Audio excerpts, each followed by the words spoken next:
Olá, jovem! Tudo bem com você? Bom, cá estamos nós em mais uma videoaula de filosofia, uma videoaula do eixo de metafísica, voltada para o primeiro ano do ensino médio. E nessa videoaula nós vamos tratar sobre os primeiras pensadoras gregos, que são chamados de pré-socráticos. Por muito tempo, eles já foram até chamados, vocês podem encontrar em outros locais por aí, de pré-platônicos, Seja o termo pré-socráticos ou pré-platônicos, é um termo muito ruim, Eu não gosto muito não, porque coloca eles como se fossem pré. Eles não são ainda socráticos, eles não são ainda platônicos, Parece que a filosofia começou com Sócrates, com Platão. Então, o pessoal que veio antes são menorzinhos, são os pré-socráticos, Por isso que eu estou tentando usar bastante aqui o termo filósofos da natureza, primeiros pensadores da natureza. São os filósofos naturalistas, que a gente chama. Por quê? Porque nesse primeiro momento, os pensadores eles vão quebrar com o mito, Vão propor uma arqué, vão propor um princípio para o mundo, mas que não é mitológico. E a primeira tentativa de explicar o que é o mundo com a filosofia vai buscar como princípio a natureza, o mundo físico. Por isso, physis, naturalistas, porque são pensadores da natureza. Depois, com Sócrates e Platão, vai ter um outro momento, E aí vão ser colocados os elementos do homem. O ser humano é colocado como algo mais central da reflexão filosófica. Mas nesse momento ainda não. O que nós temos são reflexões da natureza. Por isso, inclusive hoje, eles são cada vez mais explorados, Porque hoje nós passamos pela modernidade como um período em que o ser humano foi muito explorado. E nós chegamos no momento em que filosofias da natureza estão voltando à tona. E os pré-socráticos se tornam fundamentais. Afinal, eles foram os primeiros a trazer esses temas, E aí nós temos como princípio primeiro justamente a busca pela arqué. O que é essa arqué? Arqué é o princípio de tudo, É o princípio de todas as coisas. Então os primeiros pensadores eles estão buscando exatamente esse princípio, buscando exatamente o de onde veio tudo, Lembra, se você não viu ainda o vídeo sobre cosmovisões e cosmogonias e mitologias, lá fica sempre muito evidente, Em todos os mitos que a gente vai procurar entender e vai procurar saber mais. Sempre há na mitologia uma passagem do caos para o cosmos, de uma situação em que não existe ordem nenhuma para um momento em que existe uma organização, E os primeiros filósofos, os pré-socráticos, eles também vão procurar um sentido para o mundo, dessa passagem da desordem para a ordem. E o que a gente vai chamar de arqué. Arqué é o princípio de tudo, o princípio de todas as coisas. Que essa é uma imagem, vejam, do contexto, De onde é que os filósofos, então, eles tiraram essas soluções? O princípio é esse, o princípio é aquele. Eles tiraram da vida deles, da vida cotidiana deles, dos elementos que estavam no entorno deles. Então, veja, essa é uma imagem muito bonita da Grécia, Tem muitas ruínas e tal, mas dá para ver o céu muito bonito, dá para ver muito verde, muita natureza, muito solo, muitas montanhas, muita água. Afinal, a Grécia está encravada entre o oceano e um conjunto gigantesco de ilhas e de penínsulas, então a água também está muito presente. Então é desse contexto, dessa realidade, desse contorno deles que eles vão tirar as respostas. Não vai ser mais do mito, da divindade, mas vai ser disso, daquilo que eles estão vendo na frente deles. E isso é que é o mais legal, porque eles dão uma solução que depois vai estar muito ligada à ciência.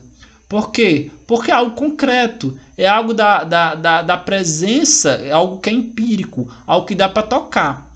Diferente de Zeus. Se eu falar assim, não, o princípio de tudo é Zeus. Aí você fala assim, mas cadê ele? Não, Zeus não sei cadê, tá lá no Monte Olimpo. Então é sempre distante. A divindade, o mito é sempre distante. Conta sobre a nossa realidade, explica o nosso mundo aqui e agora, mas sempre de forma longínqua, né? De forma que sem se comprometer tanto. E os pré-socráticos não, né? A gente vai ver que são elementos da natureza. Então o Tales com a água. Se eu falar assim, qual é a arqué, Tales? Aí o Tales vai falar, olha, a arqué é a água. Aí eu pergunto, qual água? Ele vai falar, essa daqui. E vai me mostrar um copo com água, né? Então é algo concreto, algo que a gente pode tocar. É algo que faz parte do nosso cotidiano também. Então, muito que bem. A primeira coisa é entender que tem dois tipos, né, de pré-socráticos. Dois tipos de pensadores da natureza, de naturalistas. Os monistas e os pluralistas. Qual é a diferença entre eles? Os monistas dizem que é um princípio, né? Mono, um. Só lembrar, uma religião monoteísta é que tem um Deus, né? Então, o filósofo monista é aquele que tem um princípio. Ou é a água, ou é o ar, ou é o fogo, ou é a terra e por aí vai, certo? Enquanto que os pluralistas já vão propor que são vários elementos. Então é a água, e o ar, e o fogo, e a terra, e os números, e os seres, e os átomos, tudo junto, né? Claro que cada um vai defender uma cor diferente, mas sempre nesse sentido de vários, né? São vários que são possíveis, não é um só. E aí, para lembrar, gente, sempre que falar dos pensadores pré-socráticos, lembra do Avatar, né? Por quê? Porque no Avatar você tinha as tribos, então tinha a galera que dobrava terra, a galera que dobrava água, a galera que dobrava o fogo. Então, para a tribo da água, o arqué deles, o princípio fundamental da vida e do mundo deles é a água. Para a tribo do fogo, o princípio fundamental é o fogo, né? Mas para o Avatar, são todos os princípios juntos. Então é como se a galera das tribos, eles fossem monistas, porque eles têm um princípio fundamental para a vida deles, para o mundo. Enquanto que os avatares, eles são pluralistas. Para o mundo fazer sentido para eles, são necessários vários elementos. Todos os elementos, o conjunto do universo todinho. Certo? Aí está aqui a explicação do grego mono, um, plurivários. E aí eu criei esse mapa aqui, que eu vou deixar o link aqui na descrição, para vocês poderem olhar, poderem baixar, poderem, né, ter acesso, utilizar como material realmente didático, imprimir, colocar na porta do quarto, a coisa mais linda, certo? E aí dá para compreender primeiro o que com esse mapa? É que há vários territórios na Grécia, né? A Grécia não estava unificada, então haviam várias cidades-estados. A gente tinha o Peloponeso com Esparta, Atenas na Ática, a Etólia, o Épiro, a Tessália, a Macedônia em Cipa, a Trácia já chegando lá no final, e do lado de cá a Jônia e a Cária, grudadinhos com o Império Persa, certo? Então justamente onde acabava a rota real da Pérsia é onde a gente vai ter esses primeiros pensadores. E lá do outro lado, né, na Magna Grécia, na Grande Grécia.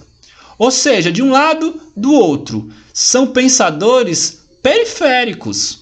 Então, os primeiros pensadores, eles não estão no centro da vida política da Grécia, né? Lembrando que, claro, a Grécia dessa época não havia uma capital.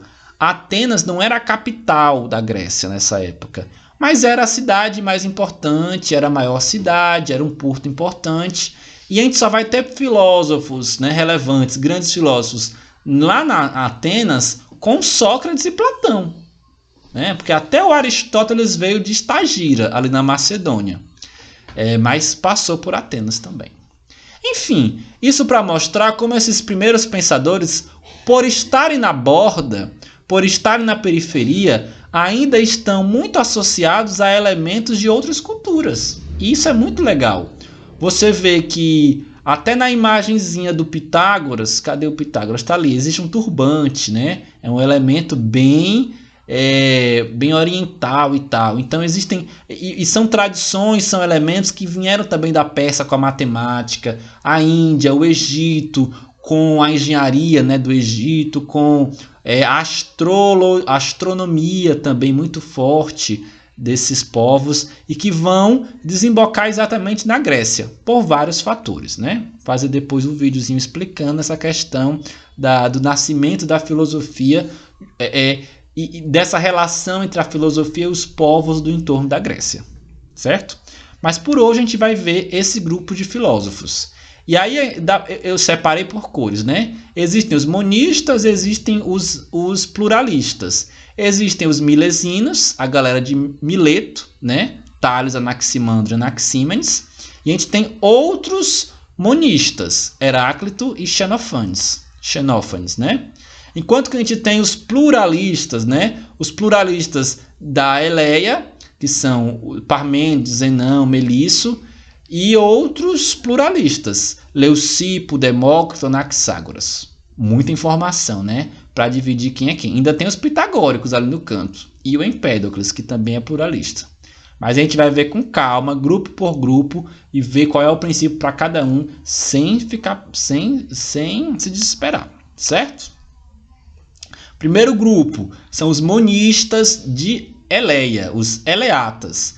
Então, se são monistas, para os três só tem um princípio. Agora, cada um vai ter um princípio diferente, né? Tales era professor de Anaximandro e Anaximandro professor de Anaxímenes. Então, apesar de trabalharem juntos, eles vão discordar de qual é o princípio fundamental. Para o Tales é a água. Então, é a umidade, né? Repare, onde é que tem vida? Onde tem água.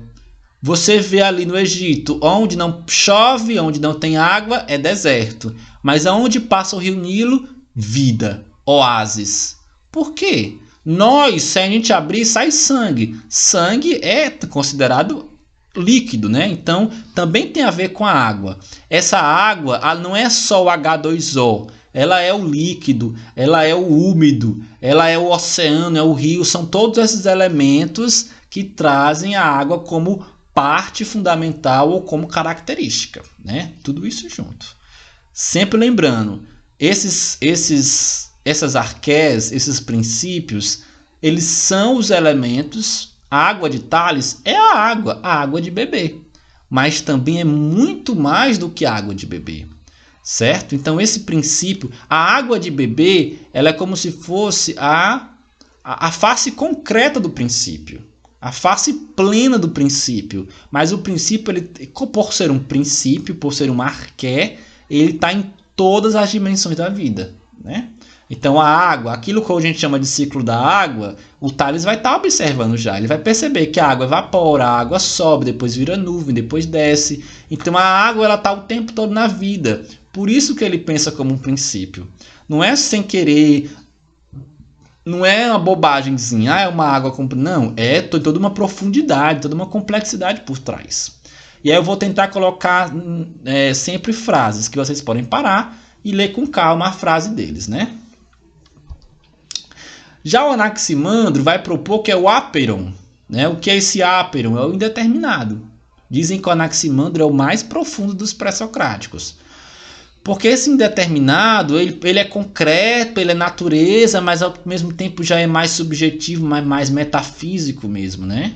Então, é meio que ele falou assim, olha, tem um princípio, eu só não sei qual é, né? Então, isso também é um exercício muito interessante, é uma posição muito interessante. E o discípulo de Anaximandro, o Anaxímenes, vai dizer que é a pneuma, é o ar, né? Lembra da pneumonia. O que é pneumonia? A doença da respiração. Então, o pneuma é o ar, né? Só que é um ar infinito. Não é apenas esse ar que eu respiro. O ar que eu respiro é uma parte do ar.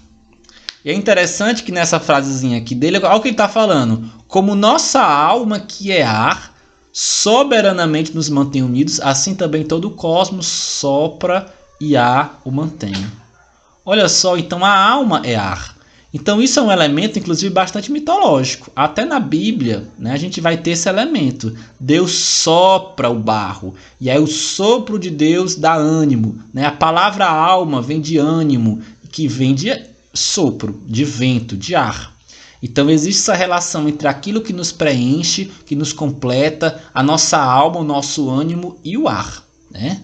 Vejam, sempre tem o elemento concreto, mas também o elemento metafísico, o elemento que é muito mais do que está dizendo. As entrelinhas dos pré-socráticos, gente, é gigantesca.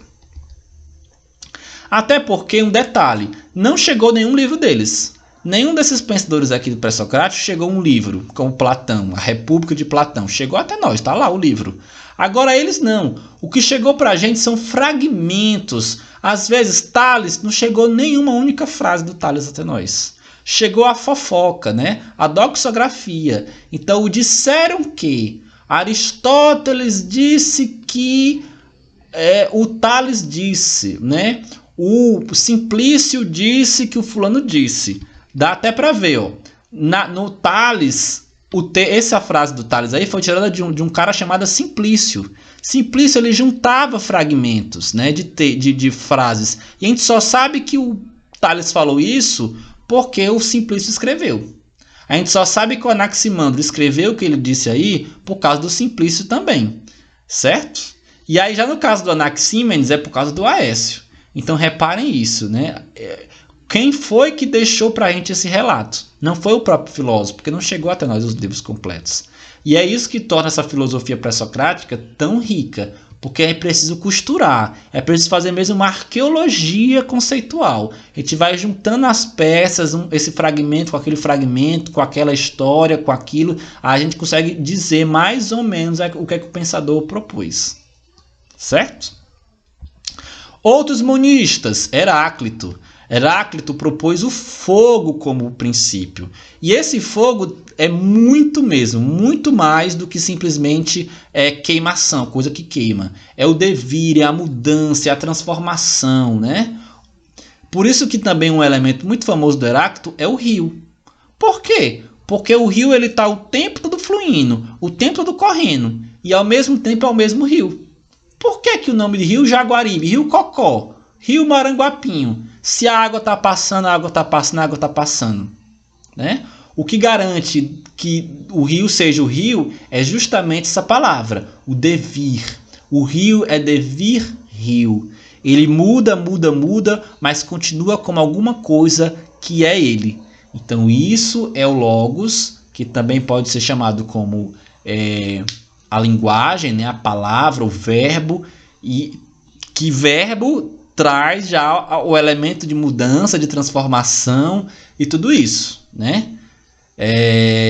Nos mesmos rios entramos e não entramos, somos e não somos. Olha que interessante.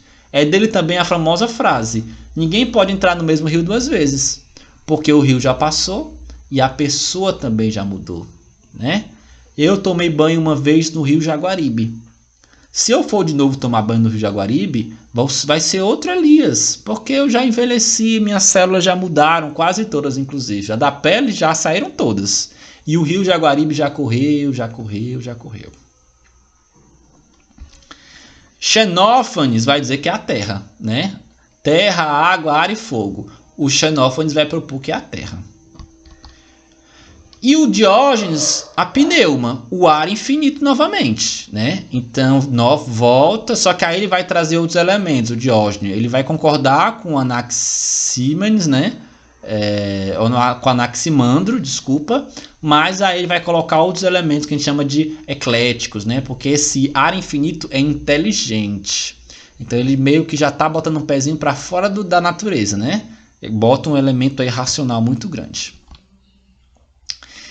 E tem os pluralistas, aqueles que vão propor que são vários os princípios. Demócrito e Leucipo vão ser famosos por criar a palavra átomo, né? O conceito do átomo. Então ele vai dizer que toda a matéria possui uma parte minúscula. O átomo, né? Tomo é parte, e esse A é de negação. Então o átomo é aquilo que não tem partes. Que nem nesse texto, que não é cortável, que não é divisível, né? Esse é o átomo da química? Esse é o átomo da química. Claro que hoje a compreensão de átomo é muito mais complexa, porque o próprio átomo já se dividiu, né? Aquilo que não deveria se dividir, o átomo já ganhou partes. Ganhou o elétron e o nêutron e o próprio núcleo, né? o próton, existe um conjunto de outros elementos, que é o Higgs, o quarks, não sei o que, não sei o que, não sei o que.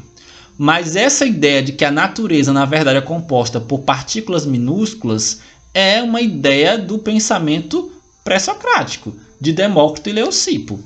Parece que foi Leucipo e o Demócrito parece que copiou, colou e aí deu maior confusão. Tem muitos relatos de que o Demócrito plagiou o Leucipo.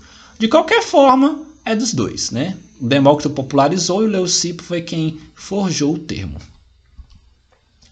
Já o Anaxágoras, ele vai propor raízes, sementes que se agregam, as homeomerias. Uma coisa super difícil de entender, eu mesmo luto para entender, mas é como se fosse pequenas partes também, assim como os átomos, que vão se juntando e vão se compondo e vão criando a realidade. Só que essas pequenas partes, elas têm uma energia própria, né? Me lembra Leucipo Demócrito com os átomos, mas parece que tem uma coisinha de diferente.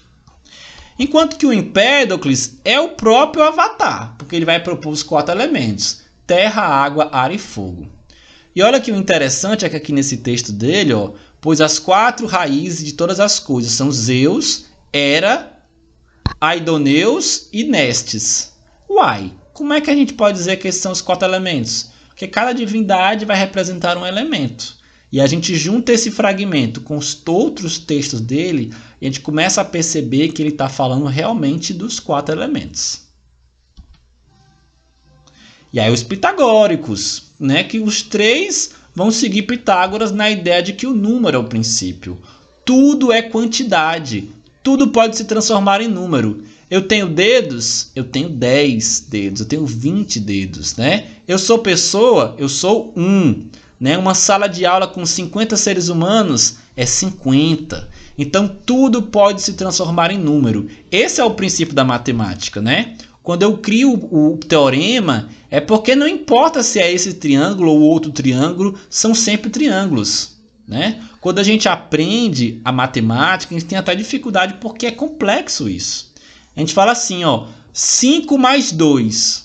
Quando a gente está ensinando matemática para crianças, a gente não pode apenas dizer 5 mais 2, porque isso é muito subjetivo, né? Isso é muito pitagórico. A gente tem que falar, eu tenho 5 maçãs e 2 bananas. Quantas frutas eu tenho? Eu tenho 7 frutas. 5 maçãs e 2 bananas dá 7 frutas. Então eu preciso preencher o número com um objeto, né? Essa é uma etapa. Agora, quando a gente vai crescendo, a gente vai começando a abandonar esse preencher com alguma coisa. Porque nós chegamos ao nível de abstrair. Nós chegamos ao número. E isso é o número. Eu posso substituir qualquer coisa pelo número. Assim como realmente tudo que é conhecido tem número. Pois nada é possível pensar ou conhecer sem eles. O número está em tudo. Esse é o princípio para a escola pitagórica. E aí, por último, os eleatas, né? Esses 3 pensadores que vão seguir Parmênides e vão propor como princípio o ser. Então, é a própria existência da coisa que garante que ela está dentro do princípio. Porque a gente vai ter 2 caminhos, né? Parmênides, ele teve uma visão e viu uma deusa, e a deusa disse para ele que existem 2 caminhos. O caminho das coisas que são e o caminho das coisas que não são. Ou seja, existe a verdade e existe a mentira. Existe o concreto e existe o inconcreto. Existe aquilo que é real e aquilo que não é real. Existe o ser e existe o não ser. Então, aquilo que não é, a gente não pode nem falar sobre ele. O que não é, não é. Mas aquilo que é, aquilo que existe, aquilo que é concreto, já participa do princípio porque existe. E o ser é o próprio princípio. Ser enquanto verbo, mas sobretudo ser enquanto substantivo. Aquilo que é algo. Super complexo, né? Todos esses pensadores, principalmente o Parmênides, vai depois reverberar, vai ter muita discussão. Platão vai ter um livro só em que ele dialoga com Sócrates, dialoga com Parmênides sobre isso. O que é esse tal desse ser, afinal, né? Porque é algo muito complexo. Mas, de modo geral, o mais importante é justamente compreender esses elementos principais de cada um, né? Que são muitos. E tá bom por hoje, né? Foram muitos pensadores, muitas ideias. O vídeo vai estar aqui justamente para isso. ver, rever, parar. Depois a gente pode fazer uma série, né, com um por um, mas eu queria pelo menos pincelar os elementos principais desses pensadores todos que vieram antes de Sócrates, mas que trouxeram uma filosofia profundamente interessante, profundamente rica e cheia de elementos. Certo? Brigadão, curte, comenta, compartilha, inscreva-se e se cuida.